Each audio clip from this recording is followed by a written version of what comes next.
감, 떫은 감, 이 포도, 복숭아, 자두, 밤, 호두, 무화과에 적용을 합니다. 그래서 이 조사 대상 주스가 이렇게 조사 대상 주스, 실제 결과 주스에서 미보상 주스, 고사 주스, 수학 불능 주스를 뺀 나머지 주스를 대상으로 해서 조사 대상 주스가 이 50주 미만인 경우에는 표본주를 5주로, 그리고 50주 이상 100주 미만인 경우 6주, 이렇게 해서 1000주 이상인 경우는 17주. 그래서 각각 이렇게 조사 대상 주수에 따라서 표본주가 달라져요.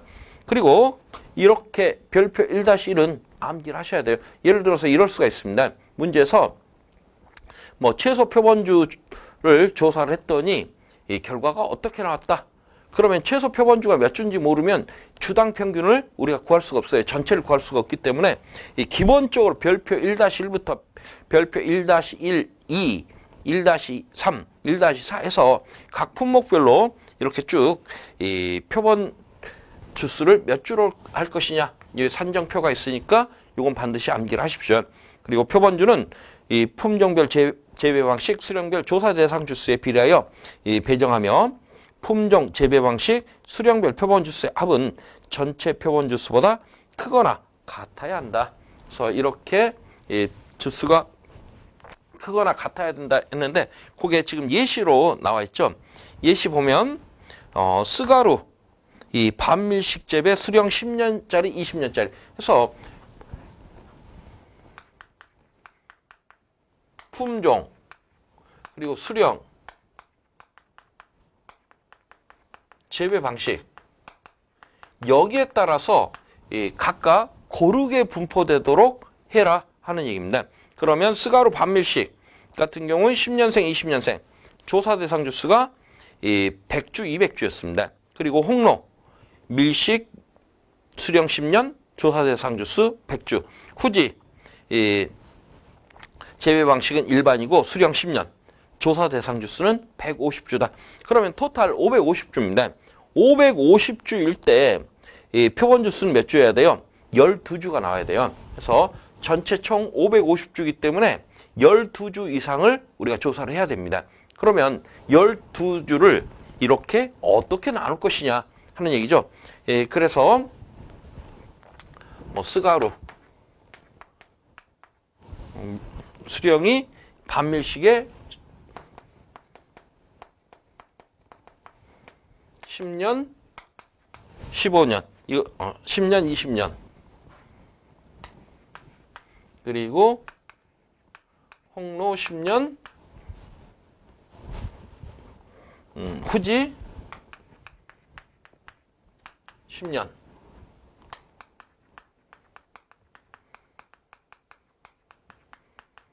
조사 대상 주수가 100, 200,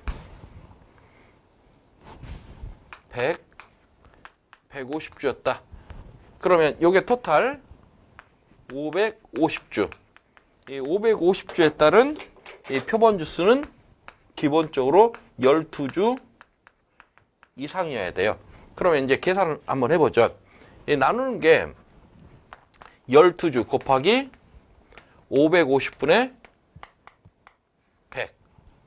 12주 곱하기 550분의 200. 12주 곱하기 550분의 100. 12주 곱하기 550분의 150. 그러면 이걸 계산해 봤더니 소수점이 나오겠죠. 소수점이 나오게 되면 소수점 첫째 자리에서 무조건 올려라예요.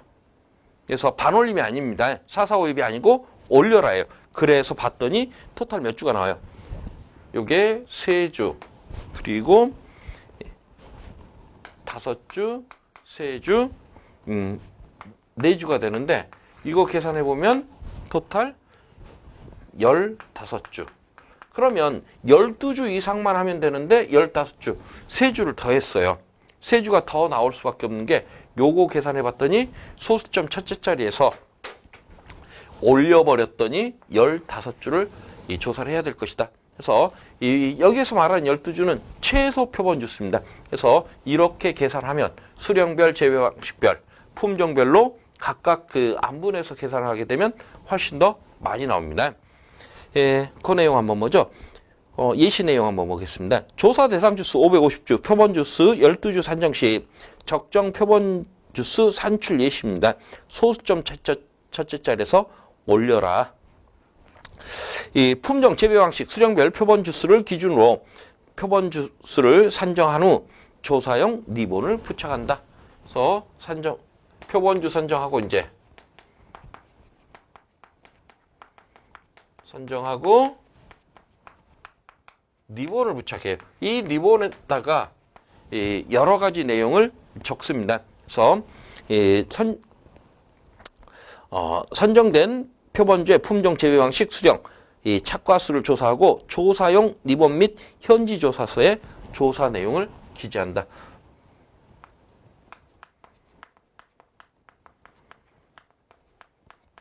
그래서 이제 만약에 제가 이렇게 적과 후 착과 조사를 나가고 다른 사람이 이제 그 다음에 뭐 태풍이 불었다 해서 낙과 피해 조사를 나왔다.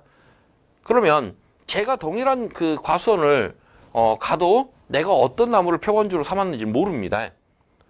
오래되면 많이 다니고 오래되면 기억 못 하겠죠. 그랬을 때 이제 다른 사람이면 더더욱 모르죠.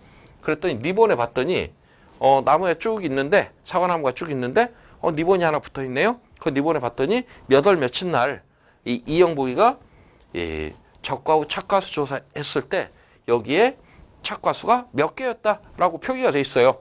그럼 그 다음 조사 온 사람들은 이 리본을 보고 요 나무가 지금 이 표본주였고 여기에 과일이 몇 개 붙어 있었구나를 알 수가 있습니다. 그래서 이제 그러한 내용들을 알려주고 있어요. 그리고 착과수 구하는 공식이 나오는데요. 이 얘기는 지금 품종 재배 방식 수령별 표본주의 착과수 합계 요 얘기예요. 표본주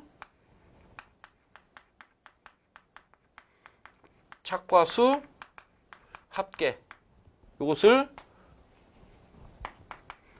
표본 주수로 나눠주면 뭐가 나오죠?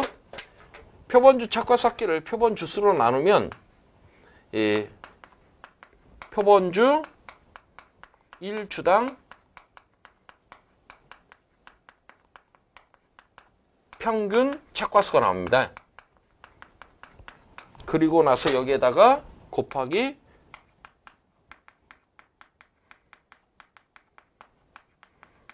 조사 대상 주수 전체 나무수를 곱하면 전체 과수원의 착과수가 나올 것이다 하는 공식입니다. 그리고 보상하는 손해 이외의 원인으로 인해 감소한 과실의 비율을 조사한다 해서 미보상 비율을 확인하게 되는데, 이게 지금 이 별표 2-1의 내용입니다. 그래서 이 농작물 재보험 미보상 비율 적용표 요건 그냥 여러분들 암기를 하셔야 돼요. 그래서 이 제초 상태, 병충해 상태, 기타 이 세 가지로 나누고 있고요. 해당 없음, 미흡 불량, 매우 불량으로 해서 각각 여기에 맞춰서 조사를 하시면 되겠습니다. 제초 상태 한번 보죠. 과수 품목은 피해율에 영향을 줄 수 있는 잡초만 해당한다 해서 해당 없음.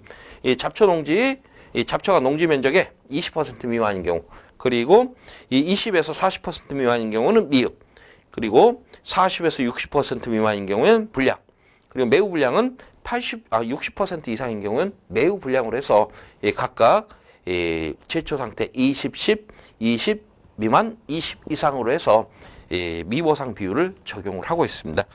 이 내용은 여러분들이 한번 암기를 하셔야 됩니다.